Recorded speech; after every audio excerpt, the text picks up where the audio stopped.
It's no news to most people how much the music industry sucks. I mean, it pretty much always has. Back in the early 90s, they used to sell CDs for $18 when it cost them probably 30 cents to make them. And then they'd have 2 good songs on them at the most, and then people would just discard them after that. And then they'd be mad, and then 1999 rolls around, they have this thing called Napster that comes out, and all college kids just start file sharing and getting all their music for free. And then there's a whole generation of people that think music should be free. Now, the record labels, when that happened, they didn't know what to do.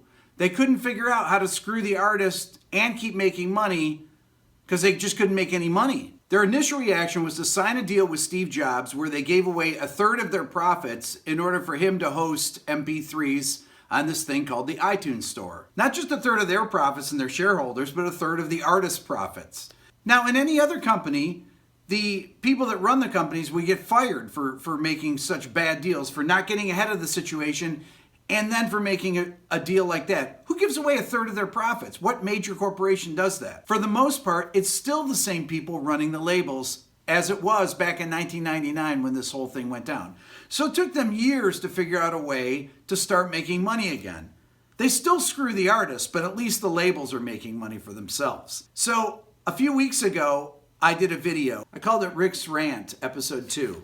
The video was a response to a video I had done a couple weeks before called Why Do People Hate Jazz?, which had thousands of responses from people on why they hate jazz.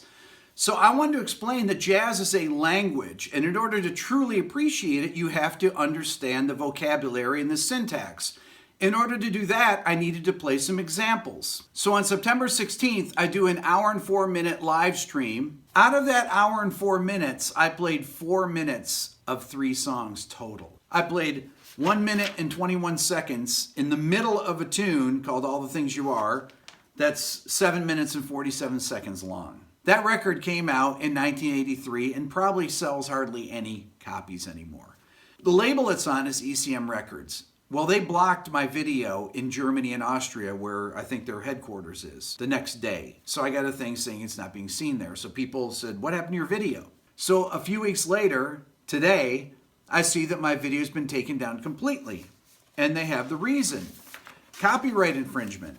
I played 1 minute 27 of a McCoy Tyner tune called Passion Dance that came out on a record called The Real McCoy in 1967.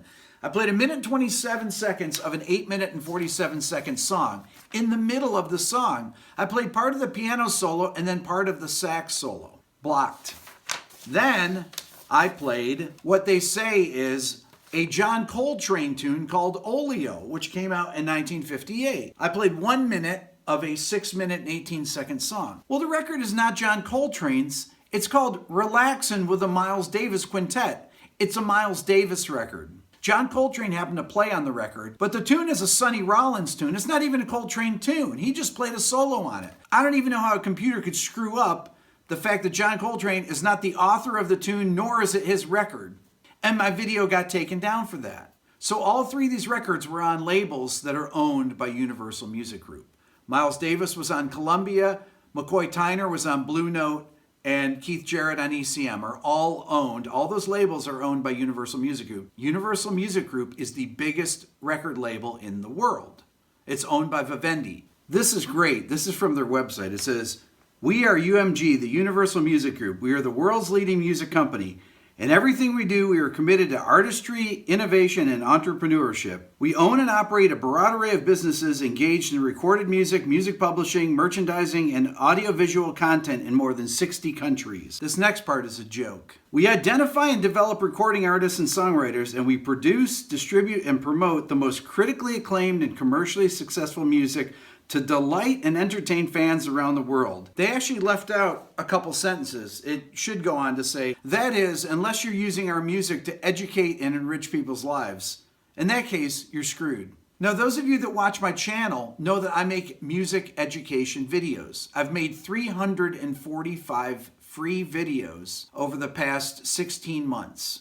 I teach things about classical music, about jazz, about rock, about music theory, about ear training, about production, about anything related to the music business. I make these videos for people that don't have access to the kind of education that I've been fortunate enough to have. So why is Universal Music taking down a video where I'm telling people to go out and buy these 3 records that no one buys? They have algorithms that can can detect that these songs are being played. Can't they program these algorithms to say that the songs were not played in their entirety, only a small portion of them were played, and they weren't even played from the beginning? So there's no way that somebody's doing this for free and profiting off of it. If they took the monetization away, I have no problem with it. I don't care about that. It's pennies for a video like that, if even pennies. 0.125 cents per view. That's it. Because I played 4 minutes of classic jazz records that I was praising and telling people to go out and buy. That's why the music industry still sucks.